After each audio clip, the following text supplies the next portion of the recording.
Kung sa man kining monkeypox. Ang monkeypox usa kini kabalatian nga ang hinungdan mao ang monkeypox virus.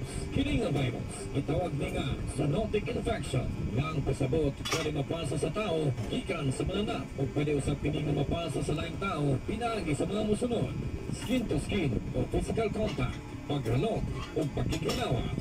Unsay mga sintomas sa monkeypox? Magkilanan, maglaban ng ulo, panakit sa likod, paghubag sa tutunlan, paghubag sa mga lusay, matugnaw, o kadunay manubo nga lingin-lingin o rashes sa pamani.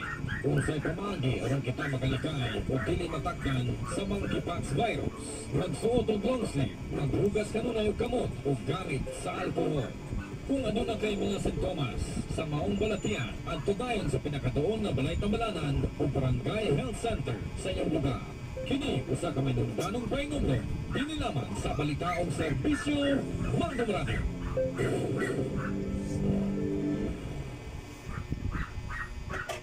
Kung adunay bagyo o kusog nga bunda